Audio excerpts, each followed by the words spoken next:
We really shook the pillars of heaven, didn't we? The detonation of the previous artillery rounds blasted wave after wave of compressed air and snow into the old cafe. We all braced against it, listening as, even over it, we could feel the cracking of the hotel's concrete foundation. The stainless steel sounded like the mournful cries of an enormous beast, lost in the night. The vibrations under our hooves then picked up. The old picture frames that still desperately clung to the walls jiggled as the tower began to transition to its final resting place. The sound of shattering glass and breaking stone and whistling wind met our ears momentarily. Then it hit the ground. It had been if some pony was shaking out an old rug. The ground felt like it rippled, and the impact of the strike shook every pony but Pretius off their hooves. Of course, only a few seconds later, the blast of displaced air from the massive collapsed structure slammed into the cafe.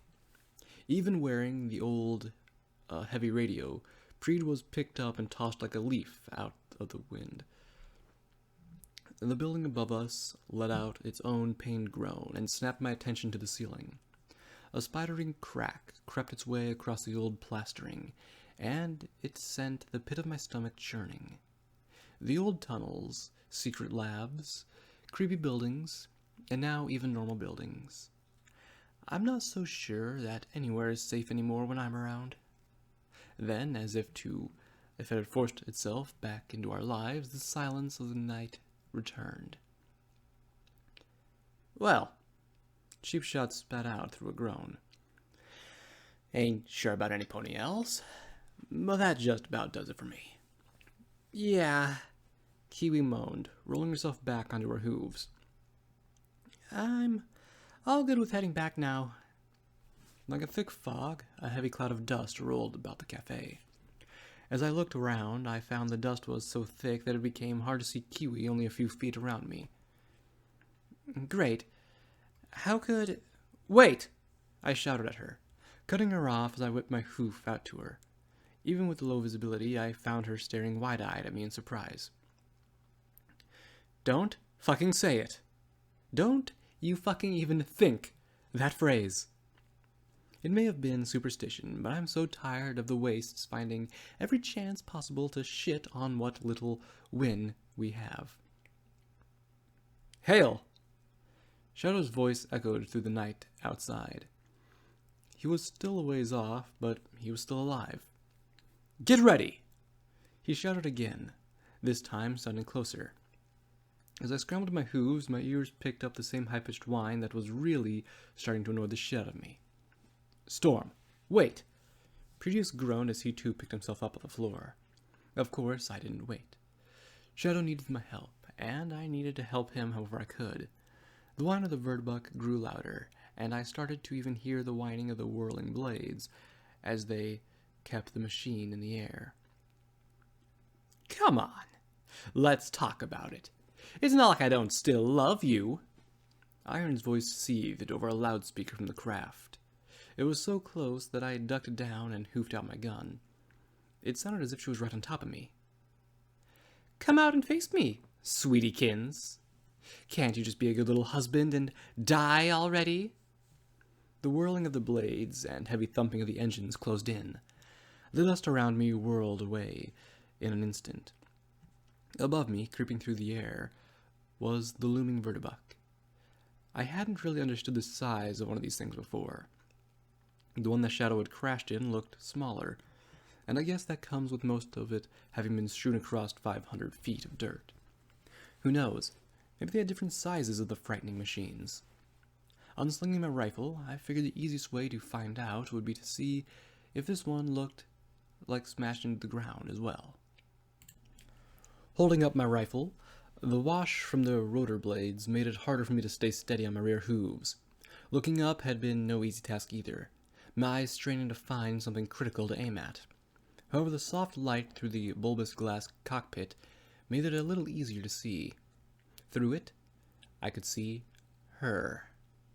Holding my rifle as steady as I could, I pulled the trigger. It had been far from my best shot, and I knew it. The round punched through the glass pane right in front of Iron. Without much trouble, the bullet punched through the upper side of the glass cockpit as well and zipped away into the night. With a grumbling sigh, I watched as Iron looked around quickly, tracing the shot back down to me. "You!" She seethed through her loudspeaker, a devious smirk crawling across her muzzle. "Hail! Now!" Shadow called out. A familiar hiss that I'd encountered plenty of times before traveled quickly overhead.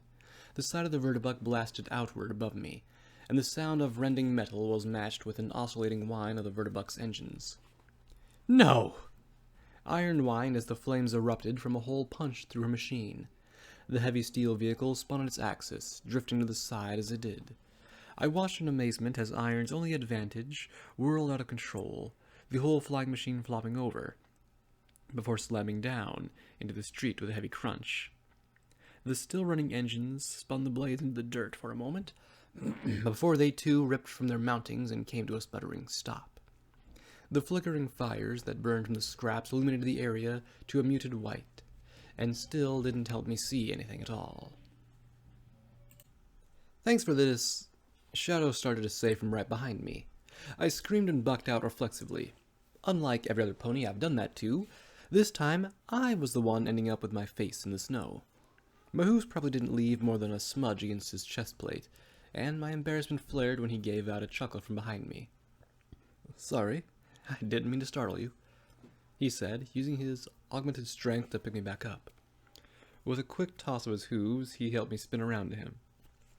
The moment I was looking deep into his blue eyes, I leaned forward and kissed him. I'd never been so happy to see some pony in my life. "Storm!"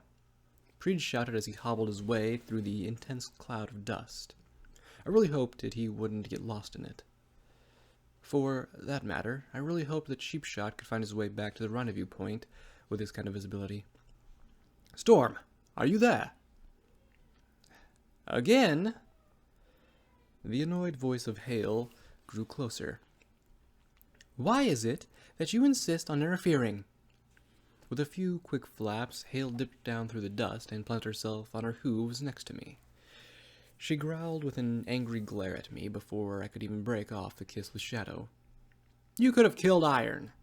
Do you know how much paperwork that would have gotten me?" With a flick of her wing, the energy rifle at her side pulsed blue. I recognized it as one of those useless pulse rifles that Harmony had trouble selling. They were good for nothing but stopping robots. Oh, and that would mean power armor too, I guess.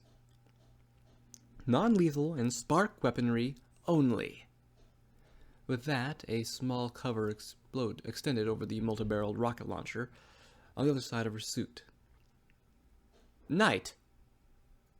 Iron painfully cried out from the vertibuck crash.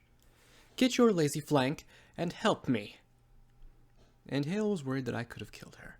Honestly, I wasn't surprised that she'd survived the crash. I mean, it wasn't because she was close to the ground already.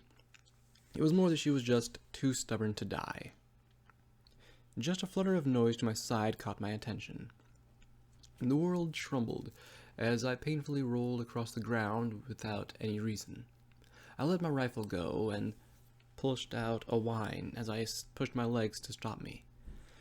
As I reorientated myself, I looked up to find the purple mare from Pye's orchard standing over the slumped figure of Shadow. She had him pinned to the ground, and the bladed tail of her armor was poised to strike down at his head. She looked over at me for a moment, pure malice in her eyes. A series of quick blue bolts fired from the cloud. They zipped just beside the mare, narrowly missing her. In a flash, she pushed off and was in the air again. Shadow was spared for the moment, and my heart thumped in my chest again. "Storm!" Hale snapped. "Watch out for Knight. She's the fastest one of the Cross family." "What?" I called back, quickly looking around for my rifle. Spotting it laying in the snow, I quickly scrambled over to it. "How am I supposed to do anything about that?" Seriously, this was exactly why I hated taking contracts for Pegasi. "Fucking moronic dirt herder," she said in frustration. Hey, even if I hated fighting Pegasi, this was no excuse to be racist. "You've got a pip buck. Goddess damned use it." Racist or not, she had a good point. "Storm!" Prettius called out again. What's going on?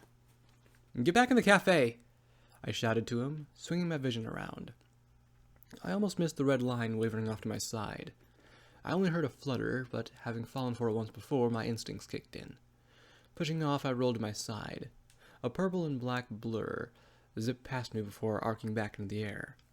A red flash in the dust came from my left, and Hale let out her own whine before she flapped and flew past me into the air. The smell of ozone threw my mind back to the giant metal machine Pallet had tried to murder us with. I really hated energy weapons. Bitch! Iron growled out. Fucking shit! Get off me! The sound of straining metal only intensified after a few moments. Fucking fine! She was fuming as she banged on the metal. If I had to bet, I would say that she was pinned in the wreck. Sis! My armor's pinned! Bingo. Take it off! Night called back from the cloud. Red and blue flashes pulsed above me, and the sound of both her and Hale zipping through filled the air. Fine. Iron huffed. I don't need this stupid armor anyway. With a groan, she sounded like she flopped onto the ground and gave out a sigh. Oh yeah, take it all off. I taunted her. Sure, it might have been stupid of me to give myself away, but she didn't have anywhere to go now. Stepping closer to where she had been speaking only a moment ago, I wondered just how injured she was from the crash. Not every day as a bounty hunter in the wasteland was clear enough to see. She would be on the move now that she was free, and she'd be on the run. You know, I don't mind keeping the company of a mare every now and again. I trailed off while I looked around for any sign of movement. Keeping one hoof around my rifle, I turned myself, estimating where I'd eventually run into her. Only I didn't. I paused and turned my ears to look as I looked at the snow at my hooves. She should have been right here. No hoof tracks, no blood, no reason she shouldn't have run. Turning around, I looked behind me and started walking back towards the vertibuck. As I did, a red bar appeared on my EFS, and again I did my best to move out of the way. Unfortunately, I'd caught it too late this time. The scattered red beams from Knight's energy weapons melted holes in the snow, but she'd still managed to land a hard kick on me as she flew past. The air was once again forced from me, as it felt like I was picked up and drilled into the ground again. My ribcage crunched as I came back down, and I screamed out in pain. Laying in the snow, I gasped and got the air back into my lungs. Iron is mine to love, and mine alone. Night yelled out as she flew overhead. She doesn't need any pony more than me. No pony satisfies her other than me. Night screamed out as she fired at me wildly through the dirt. Instead of attempting to move like I had the last two times, I raised my rifle and cycled the lever. She was smarter than I gave her credit for, and pulled up. I leaned back as she did, flattening against the snow as the bladed tail of her armor swiped through the air just where my head had been. She's your sister! Hale growled out as she tore through the cloud after Night. As she pulled up, blue beams struck out from her side as she let loose her own magical energy rifle. Better than being a traitor to your own captain, Night screamed out after her. Or some disgusting wasteland lover. I have seen some fucked up relationships in my life, but Iron and Night. Yeah, that takes the cake. Storm! Preed shouted out, the dark form of him appearing through the dust cloud as he ran towards me. What do I need to do to help? Trotting over to me, he hooked his hoof around my neck and pulled. Quickly, I got up with his help and looked around.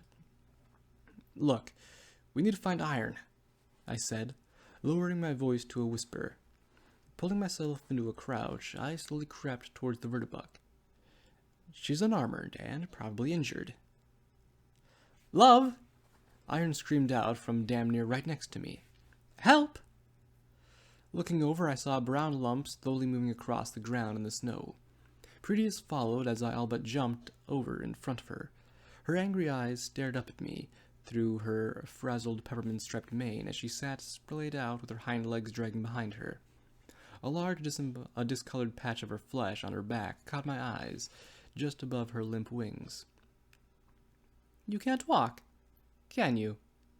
Prettiest snorted. Good to know that Longbow's shot wasn't for nothing. The red bar in my EFS returned, and again I was too slow to react. Again I was bowled over, this time along with Preed. We didn't roll too far, but the hit knocked my rifle from my hooves and the revolver from Preed's magic. Shrugging the hit off, I looked up to find Knight's snarling expression standing over me.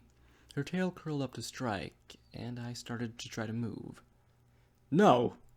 Prettiest shouted, diving through the air and smashing on top of me.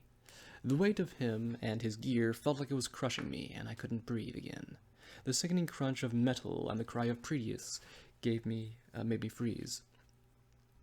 As I sat trying to process what had just happened, Knight pulled her tail out from Preed's back. With a shudder, Preed went limp on me, and my mind went blank.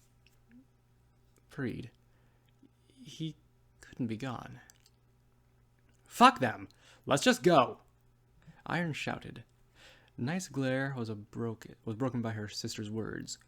She snarled as she stared up at me before turning around. "Come on already!" Iron hissed. I couldn't see over Preed's body, but I heard as she walked a few steps and pulled up her sister. With a few flaps of her wings, she was gone. Ugh, goddesses. Preed groaned out from on top of me. "Preed?" I grunted, still struggling to breathe with him pressing down on top of me. "You're alive?" He was alive. "Are you all right?"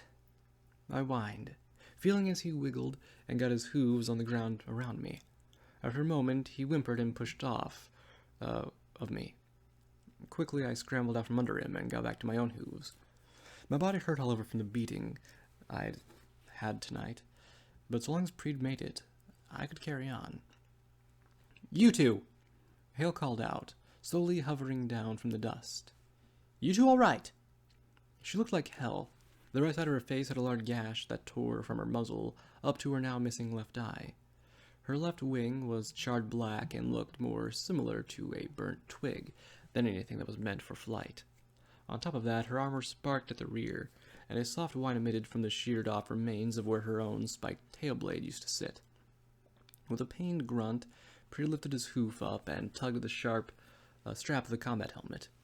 With a muffled crunch, he let it fall to the snow. Next, he sat down and hoofed at his combat armor. The fact that he wasn't saying anything worried me. He simply stared at me, a hurt and determined look in his eyes, as he undid the armor strap by strap with his hooves. With every creak, he undid the last strap, and the heavy radio and armor dropped off of him. The inside of the combat armor was torn, and I could see the smallest bit of snow through the hole that had punched through both it and the radio. "See?" He finally spoke up, twisting to look over at his back. A puncture wound no longer than a few inches sat bleeding black ichor just to the right of his spine. "And you thought the radio was going to be useless to bring?" He chuckled lightly before collapsing forward with a dramatic sigh. "I agree with the others." He spoke in a muffled tone through the snow in my hooves. "I'm ready to be done with tonight." "Yeah, but we aren't done yet." I sighed, looking up to Hale as she stood there. I could tell she wanted to scream from the pain of her old wounds, but she was putting up with a damn good fight doing it. "Preed, give Hale one of our potions." "Save it," she grunted. "I'll make it back to the clouds well enough." Looking up into the dust-filled night sky, she sighed. "Hell, maybe looking like this will help them forgive me for letting those two slip through my hooves." She kicked at the snow around her hooves. "Should have known they were that together. Disgusting." "Losing them wasn't your fault." I spoke up, letting my words drift off as she glared at me with her one remaining eye. Again, she was going to blame me for ruining shit. I just knew it, because I walked right into it. "Yeah," was all she said before turning around. I didn't anticipate Knight being so aggressive in this fight. Her sister's paralysis has really hit her harder than I anticipated. She had quite the rage problem, even before the surgery went bad. Now that her sister is both immobile and flightless, she's fighting twice as hard than I've ever seen her fight before. Hale shrugged. If you can't tell, I don't think she's ever going to let their mother's grudge go now. I'd watch your back from here on out. Thank you. Proteus whined as he pulled himself back up. For all your help. If I ever see you again, you're going to fucking answer for all the shit you fucked up to make my job a living hell. Hale glared back at me. And if I don't see you again, then take care of him. Her words caught me off guard. For what it's worth, Shadow isn't the only one above the clouds who thinks that the things up there are run wrong. And that brought a smirk to my muzzle. He's better off down here. At this rate, you wastelanders will have to learn to grow wings and come up to show us how wrong we were. She whined again and raised her hooves into a quick salute. Still racist, but she earned the right to be for what she'd already done to help. Until then... Agent Hale? I gave her a nod and my own salute back. Ma'am? She sighed and gave a flap of her wings. Silently, she floated off into the night, and it was just Proteus and I standing in the snow. For a moment, we just stood, listening as the distant fighting around the city continued. A long groan came from behind us, and I recognized it as Shadow's. Trotting over, Preet and I found him laying in the snow, still, looking around with unfocused eyes as a small line of blood ran down under his mane. Hey, guys? He groaned, trying to pick himself up again. He lost his hoofing and crashed back down into the snow with a thump. What did I miss? Half the war, it feels like. Preet trailed off into a grumble. I believe a helmet might help with further head trauma. Come on, I sighed, raising my rifle to sling it over myself, but stopping as my ribs reminded me that some of them were probably barely holding together. Let's get cheap. With the casino down, we need to head to the rendezvous point. Should be any time now, I grumbled, looking back through the dark city as the firefights in the distance continued to roar. Longo and the Elder are taking their time. We'd been walking through the old streets for near an hour now. I could see the lights that illuminated the arena district glowing ever closer in the night sky. We needed to hurry. If the Elder's on it, Kiwi responded as she hobbled closer to me, favoring her burned rear leg. And then I'm certain he'll get it done. She winced in pain as she smiled, holding zero doubt in her words about what she'd just said. However, she trailed off, looking over to Cheap Shot. If we'll ever get back is a good question. Hey, I'm doing what I can, he grumbled as he helped Oil Can hobble along the old road. I could have sworn there was an entrance around here. What is actually a good question? Proteus snorted and cocked his eyebrow at me. Where is where all of Phileas's little zombies are at? I don't care. Salsa whined from atop Shadow's back as her leg bounced against him roughly. She cradled her melted stump with a whimper before trailing off. So long as we get back, I won't question it. She did her best to twist around and look behind her. You think so too, right, Cinnamon? The Dread Unicorn gave a quick nod before continuing on as silent as ever. Hey, Kiwi, I asked, lowering my voice a little. Why doesn't Cinnamon ever say anything? Who, Chips? She answered in a shocked tone. I thought it was obvious. With that, she paused and looked at me as if I were supposed to glean something from that. The scar on her neck? Scar? I said bluntly as I looked back over to Cinnamon, who was attentively listening to us. As I looked, a faded red splotch of coat sat in the center of her neck. Honestly, it blended in so well I wasn't sure I would have ever seen it had it not been pointed out. Cinnamon can't speak anymore. Kiwi sighed. Back at the fight for Alpha Base, she was hit by an energy weapon in the throat. Her voice box was destroyed, but she didn't even let that slow her down. As she said it, an immense look of pride overcame Cinnamon. She practically saved all our lives down there. Yep. Salsa spoke up for the first non-depressed way since her leg got melted. Ever since we were born, really. The three of us girls have stuck together. She sighed, wincing as her leg bounced on Shadow's armor again.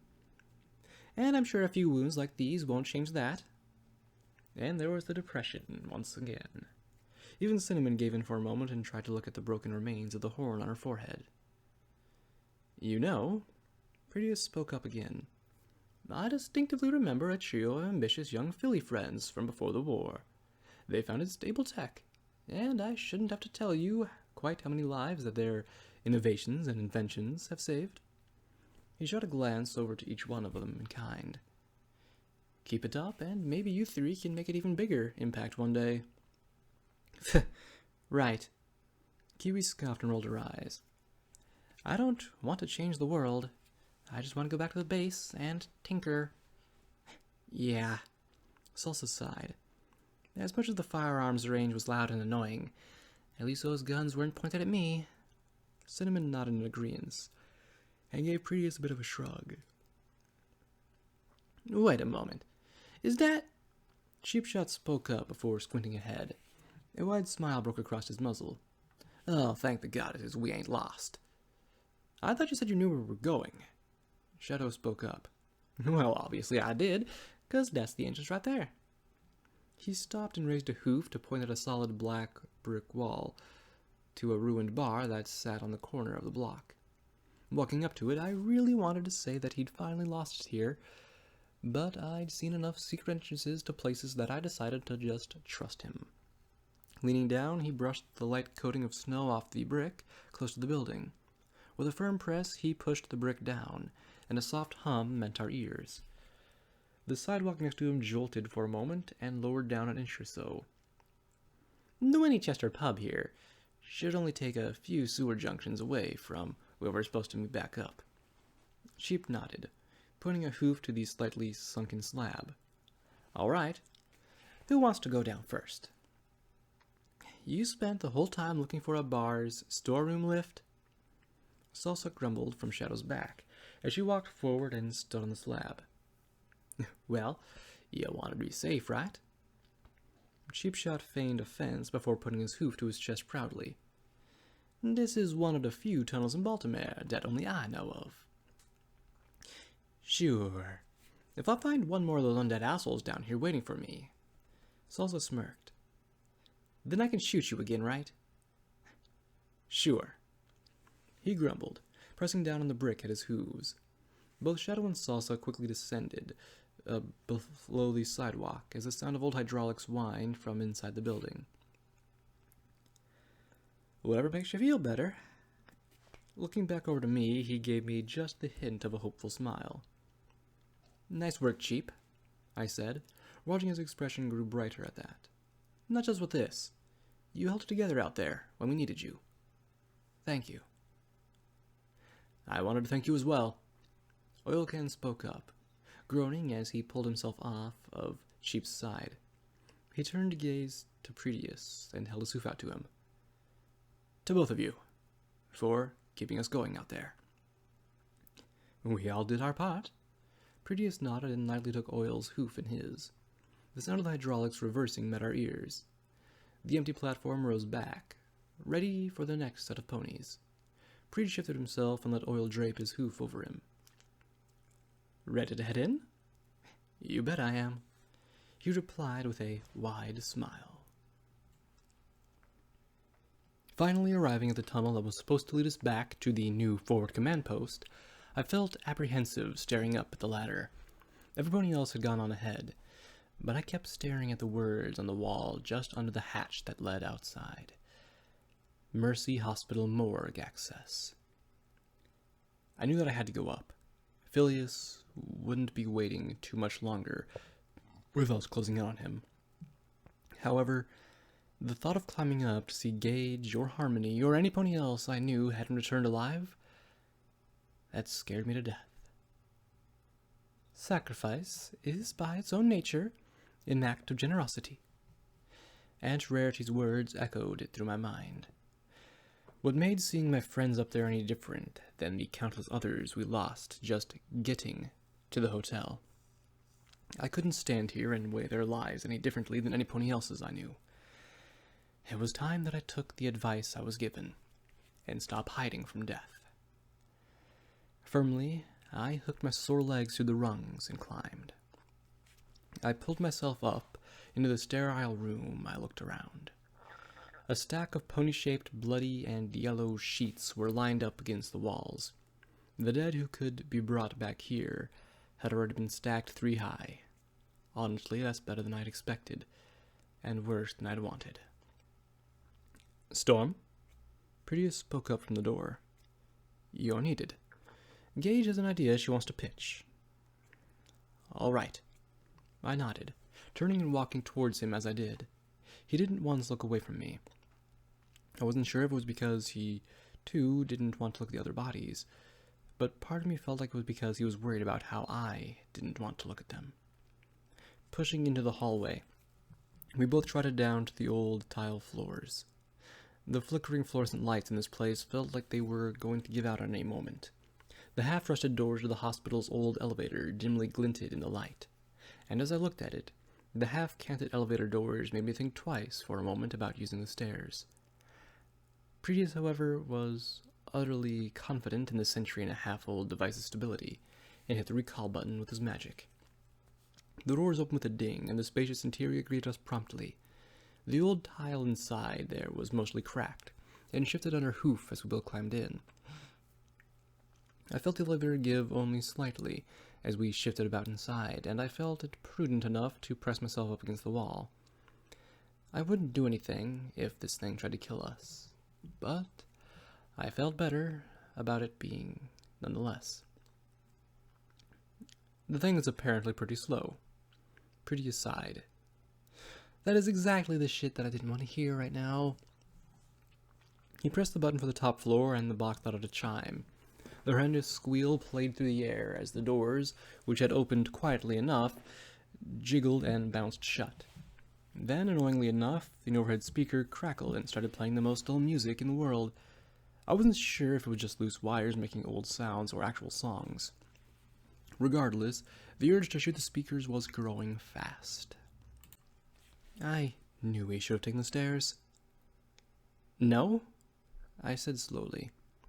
"I don't see what this has to do—" "It's a funny story, actually." He cut me off. "Seeing the tourists and monetary success of Paradise City when they gave gambling 0 restrictions," Prettius smiled widely as he recalled the events. "Pretty much every city wanted to get on it, and drafted a few casinos of their own to open without ever doing any research on the other cities' plans. Turns out, Baltimore, Seattle, and Salt Lake City had each built themselves a casino modeled after Luna or the moon in some way. It was a popular theme with everything before the end."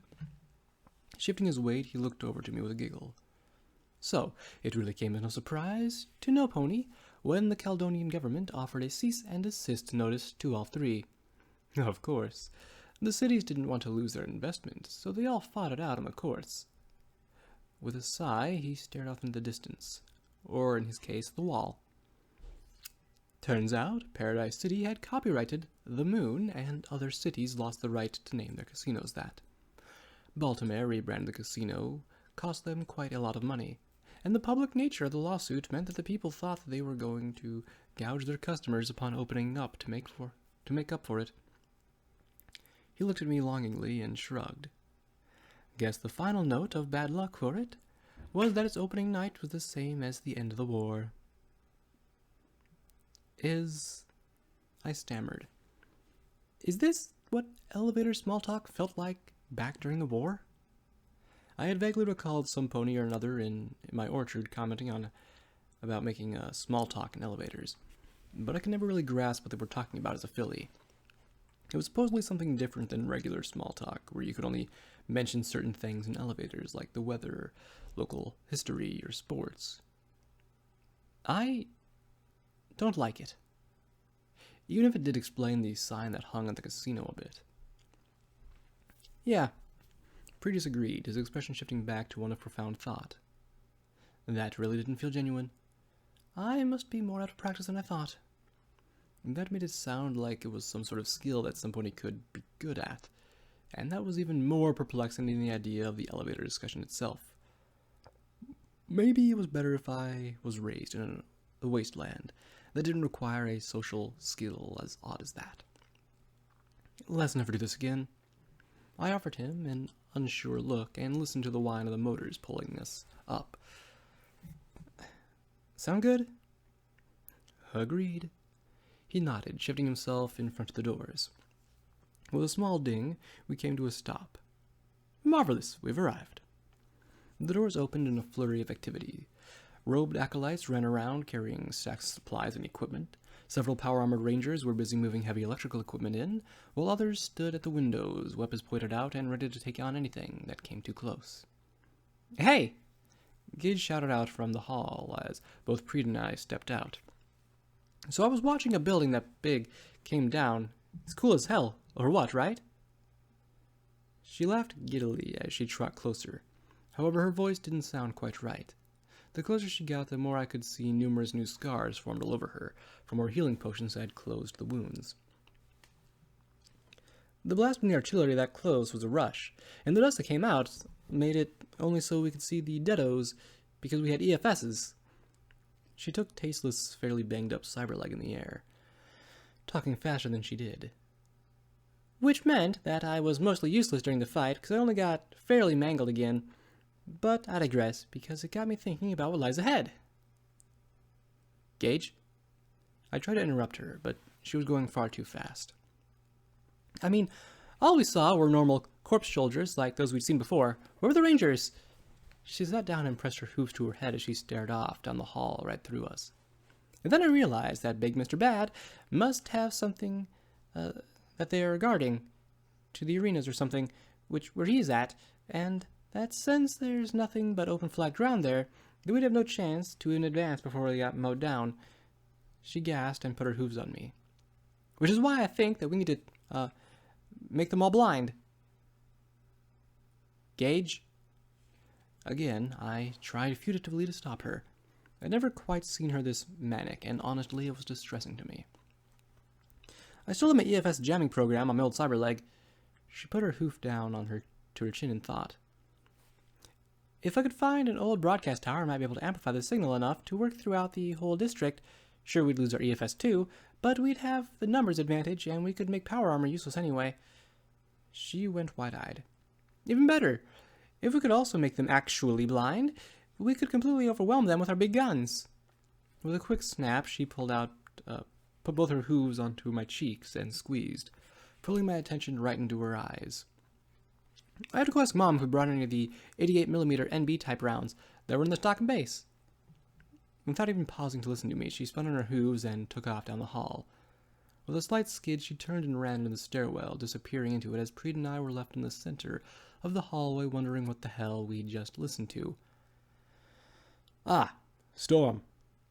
I rejoice at seeing that you have returned to us in one piece, Gallon said as he propped his head out of a small room towards the end of the hall. Come, come. We have much to discuss about Felice's stronghold. Both Preet and I exchanged glances before weaving our way through the busy corridor down to the room. As we approached, the old curtains in the room had been drawn over the windows that faced in the hallway, and the faded cursive writing of Chief of Medicine was barely legible on the old glass.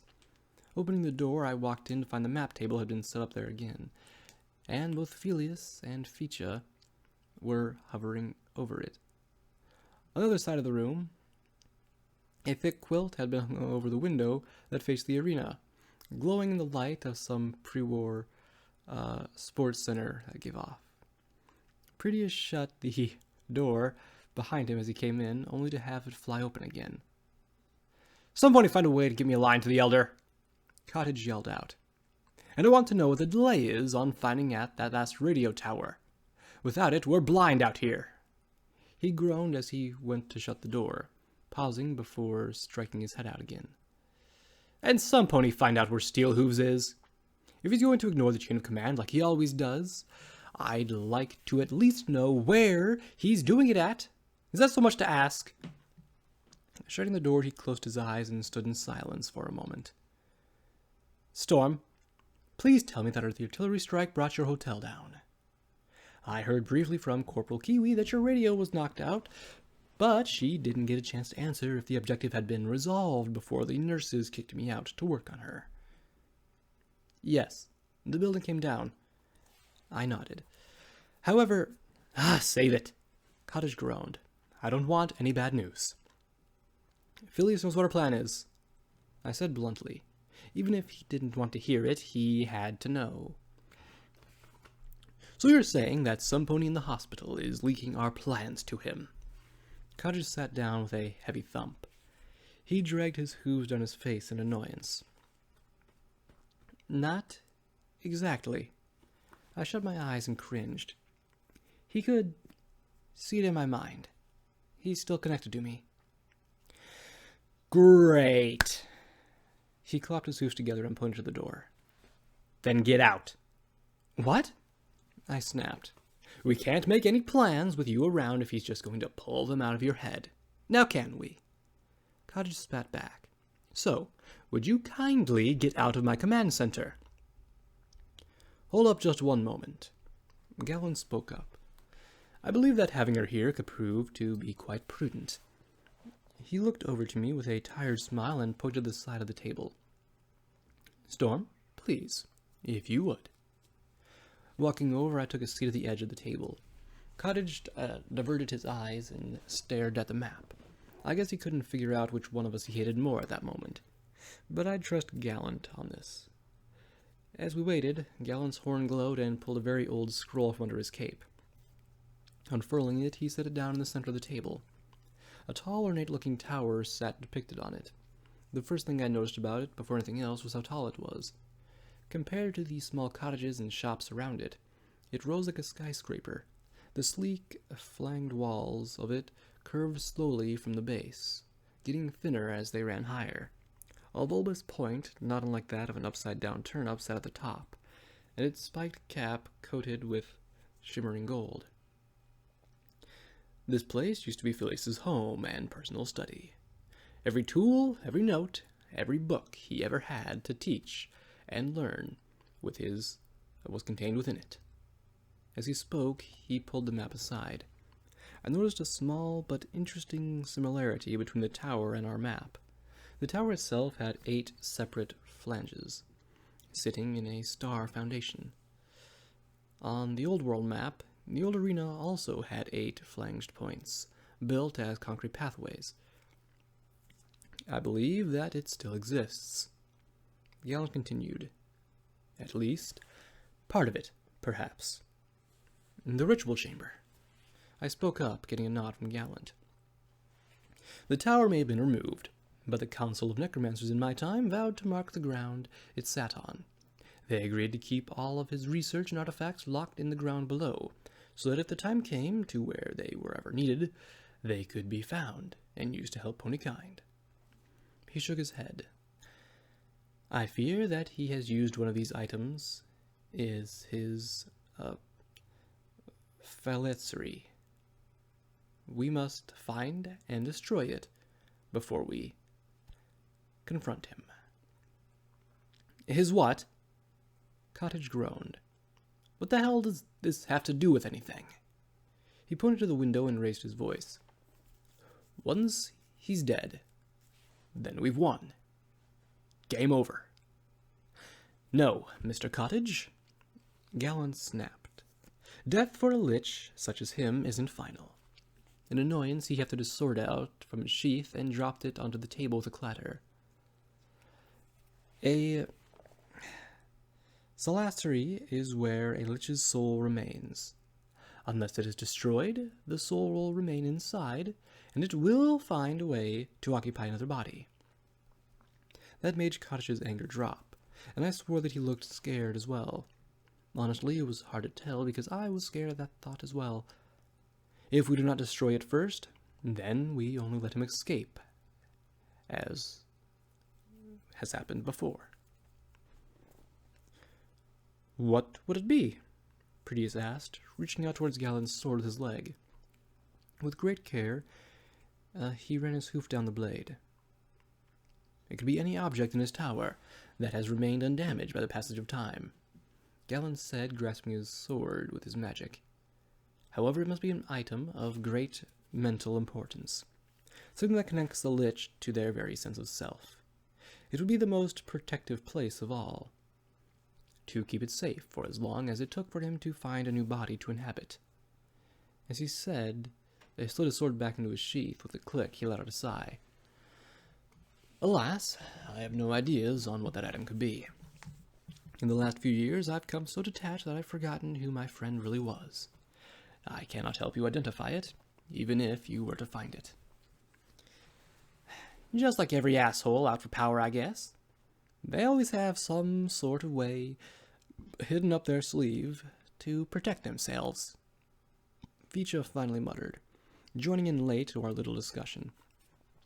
So, why not just run in there with a couple dozen satchels of explosives and blow the artifact up? Ficha said with a shrug. Pretty sure a 1,000-year-old anything won't hold up against modern equestrian explosives. We have to confirm that we killed him after we break it. And we won't be able to do that if the whole place collapses on itself. I set out an annoyance before stopping and thinking for a moment. Wait. What was that you just said, Ficha? First you shoot down my idea. He grumbled and crossed his forehooves. And then you ask what it was again? No, before that. I shouted. He's just an asshole. I snapped back. Kinda like some mayors that I know. An asshole out for power. I spoke softly. Looking over at Gallant, I put my hooves on the table. He poured himself into making that amulet so that he could become more powerful. He killed your wife to complete it, and did it out of spite for you. I pointed down at the tower. And it was a tower, all right, but not this one.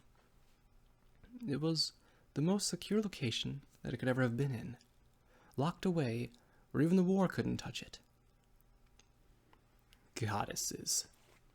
Proteus gasped as he put the pieces together. The amulet itself is the Salaxery. Equestria kept it safe all these years without ever knowing what it truly was. Great! Cottage blurted out. This is all just great. But you are all just forgetting something. He pushed himself up and trotted over to the blacked-out window. With a strong yank, the covering came down and streamed light into the room.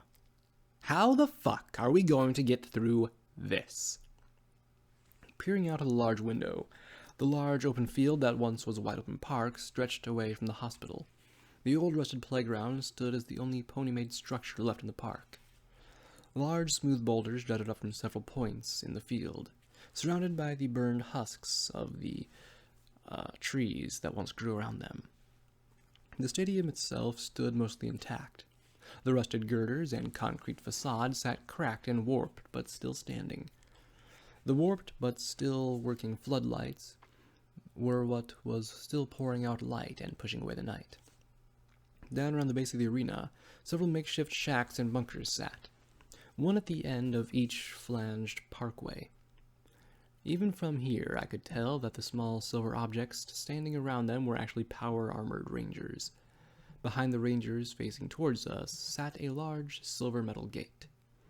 That would be our way in. We would just have to get through anything else first, is all. It's nearly 500 meters across, open terrain to get to the base of the stadium. Cottage grunted. Even if we did manage to get as many suits of power armor functioning as he does, they'd still cut us down on the run over. Proteus tapped on the table. I do believe Miss Gage had an idea about that, he said, eyeing me with a smile. At the same time, it might fix your radio problem, too.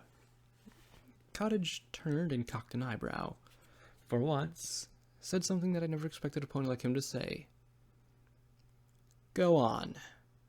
He crossed his forehooves and stared at us. I'm listening. Chapter end.